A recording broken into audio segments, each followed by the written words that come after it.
European Council President has warned economic migrants not to come to Europe, as they will be, in his words, risking their lives and money for nothing. The EU revealed a new $76 million aid package to address the migrant crisis within the bloc, and Ridgwell reports. Step by step, hundreds of migrants are continuing their journey through Greece to the Macedonian border. Hour by hour, the pressure at the frontier grows. European Council President Donald Tusk arrived in Athens Thursday for emergency talks with Prime Minister Alexis Tsipras.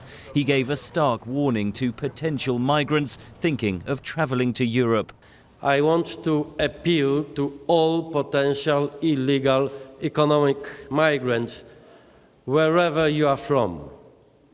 Do not come to Europe.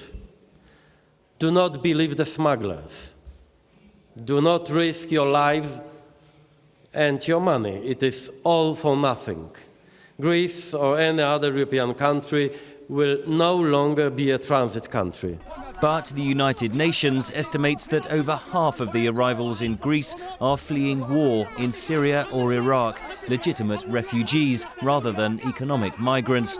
Greece is demanding that the rest of Europe share responsibility. We have such enormous numbers arriving in Greece every day that it's the sheer effort of trying to process those and to separate the legitimate refugees from those who are just economic migrants, which I think is really overwhelming the resources that Greece and its EU partners have been able to put into the problem at the moment.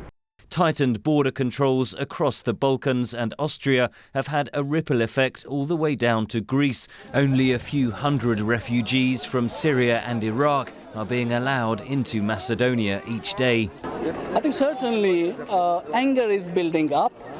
People are very restless with families, with children, with women, that they have been here for many days, and there doesn't seem to be a resolution to this. But that's our worry and our concern. Many Syrians say they have fled airstrikes carried out by government forces and their Russian allies.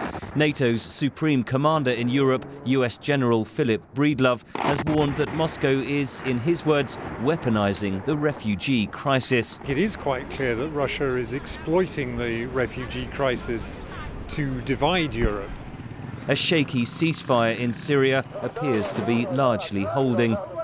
Meeting Thursday, the leaders of France and Britain said they would pressure Moscow to end its attacks against Syrian civilians and the moderate opposition during a conference call with Russia's President Putin.